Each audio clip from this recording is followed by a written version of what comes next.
Olá pessoal do ensino médio, tudo bem com vocês? Aqui é o professor Jean, trazendo mais uma videoaula da disciplina Pós-Médio de Física. Nessa videoaula nós vamos trabalhar com o conceito da cinemática escalar. Mas primeiro eu quero agradecer pela atenção de todo mundo, pelo tempo que vocês estão gastando para poder assistir esse vídeo e mais uma vez deixar registrado, caso vocês tenham alguma dúvida ou dificuldade, estarei à disposição. Então vamos lá para a nossa aulinha de hoje. Toda vez que eu falar para vocês sobre mecânica, quer dizer que eu estou analisando uma parte da física que tem por interesse estudar todo e qualquer tipo de movimento. Então grandezas como posição, velocidade e aceleração serão utilizadas agora para descrever e interpretar esse movimento. Só que a mecânica possui três divisões básicas. A primeira que é a cinemática, a segunda a dinâmica e a terceira a estática. Então nós vamos começar a analisar agora a cinemática. O que é a cinemática? É uma parte da mecânica que tem por interesse estudar todo o movimento sem se preocupar com a causa do mesmo. Então olha que interessante. Nós vamos analisar o movimento sem se preocupar com a causa do mesmo. Vocês vão perceber que ao longo agora de vários vídeos gravados, nós vamos preocupar em trabalhar com três grandezas que vão poder variar com o tempo. A primeira que é a posição, a segunda a velocidade e a terceira a aceleração. Vocês perceberam que desde quando eu comecei o vídeo, a palavra movimento vem se repetindo com uma certa frequência. Por que isso, professor? Porque nós precisamos de entender, primeiramente, o que é um movimento. Então, o movimento nada mais é que quando a posição de um corpo pode variar de acordo com o tempo. Então, toda vez que a posição de um corpo varia, eu estou trabalhando com o movimento. Depois que eu entendo o que é mecânica, o que é cinemática e o que é movimento, nós chegamos então para analisar as dimensões de um corpo. Quando o corpo possui dimensões que são desprezíveis em relação ao movimento, eu chamo esse corpo de ponto material.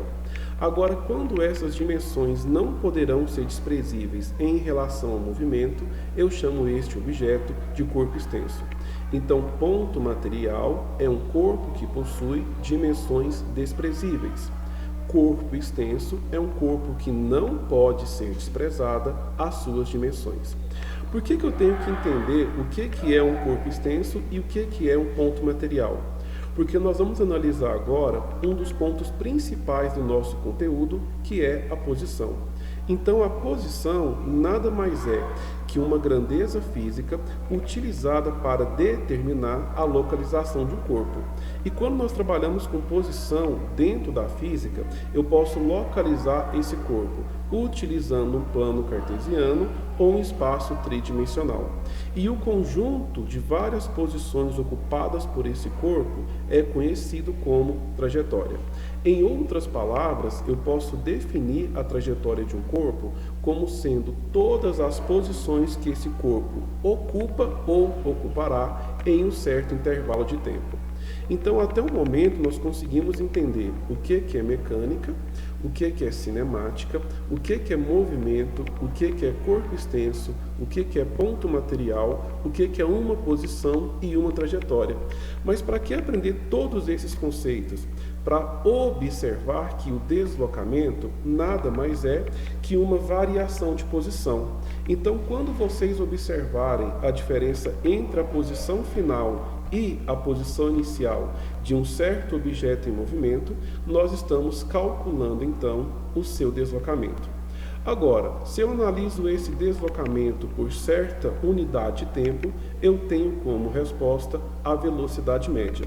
Perceba o seguinte, que a minha variação de posição sempre é dada em metros e o meu intervalo de tempo é sempre dado em segundos. Então, a unidade padrão, segundo o Sistema Internacional de Peso e Medida para a Velocidade Média, é o metro por segundo.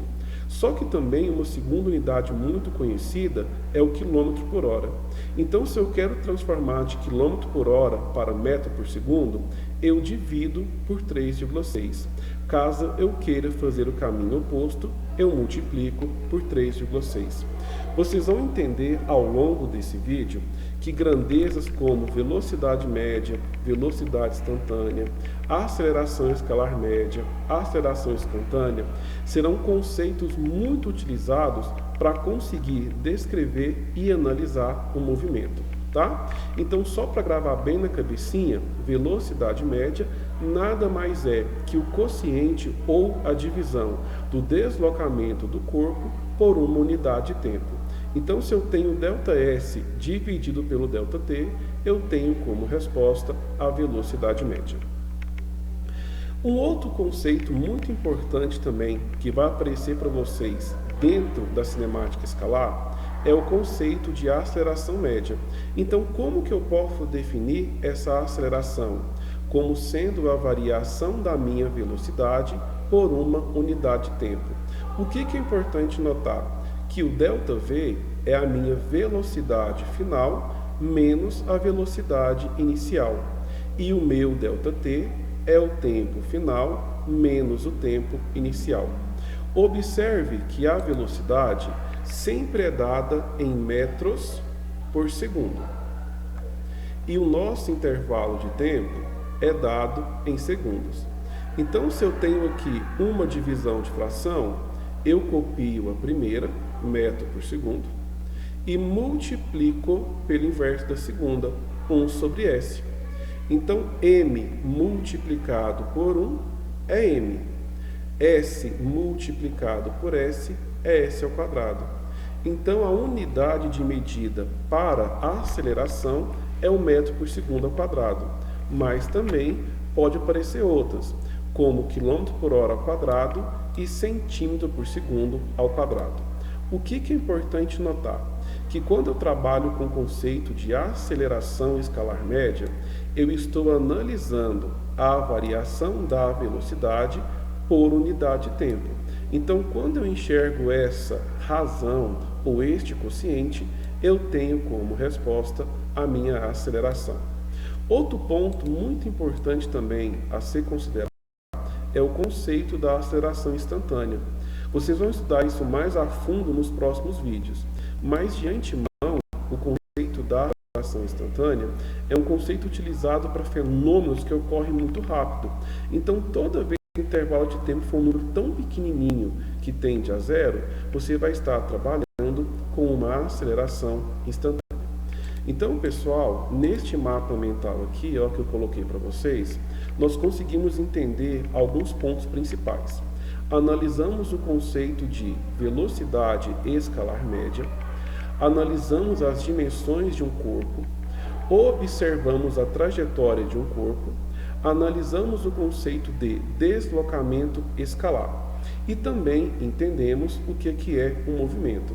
Só que quando um corpo não possui uma variação de posição, eu posso afirmar que esse corpo está o quê? Em repouso. Só que um objeto só vai estar em movimento ou em repouso quando eu determino um referencial. Então, o referencial nada mais é que o estado de movimento ou de repouso de um corpo qualquer sendo observado a partir de um ponto específico escolhido.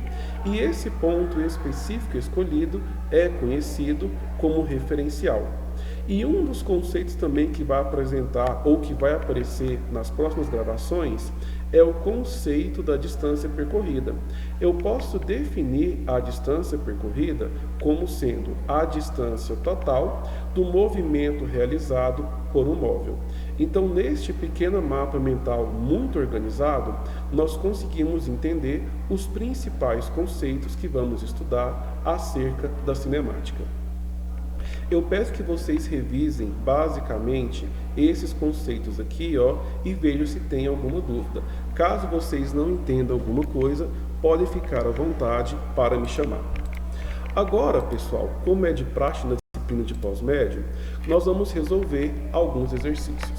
Então, a primeira questão é da FUVEST e fala o seguinte: após chover na cidade de São Paulo, as águas da chuva descerão o rio Tietê até o rio Paraná, percorrendo cerca de 1000 quilômetros.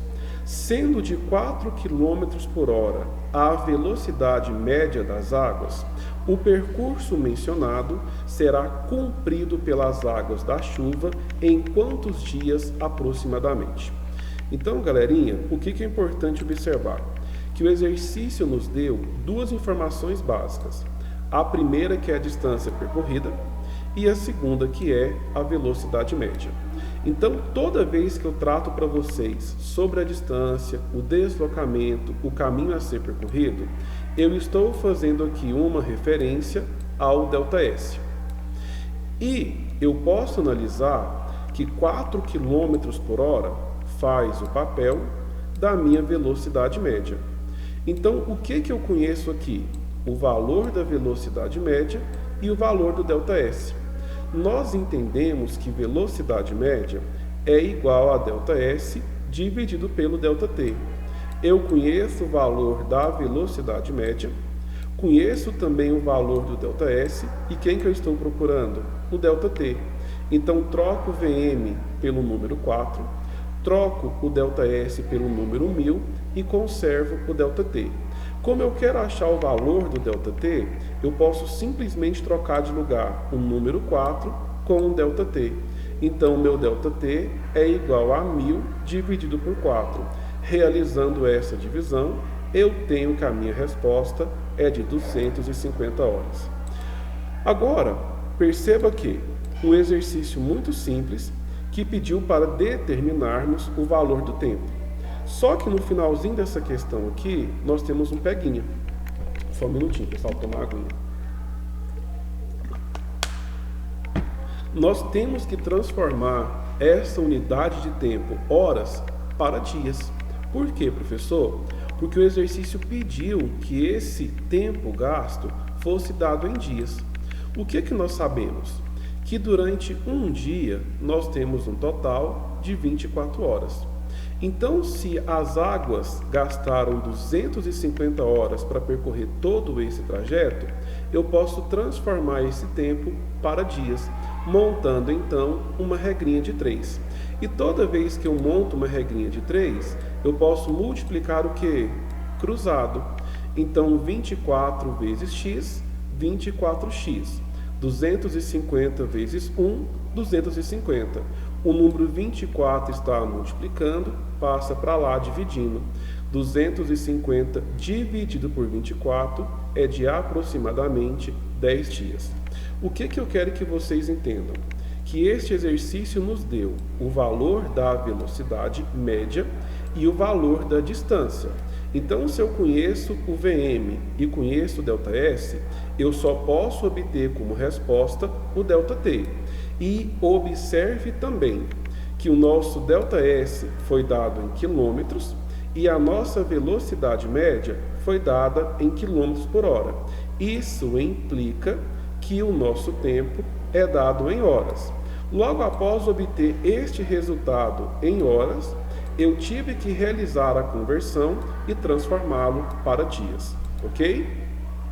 Então, é um exercício simples, lembrando que a nossa matéria é só uma revisão, mas caso vocês tenham alguma dúvida, tenham alguma dificuldade, podem ficar à vontade e me perguntar, tá bom? Só para vocês lembrarem, nós entendemos que o conceito de velocidade média é ΔS pelo ΔT. Então, a velocidade média neste exercício foi dada em quilômetros por hora, o ΔS foi dado em quilômetros e o nosso ΔT foi dado em horas. E ao final do exercício, eu transformei de horas para dias, tá bom? Então, o exercício simples, porém, tem que tomar cuidado nessa informação. Próxima parte agora. Vamos fazer mais um exercício para treinar.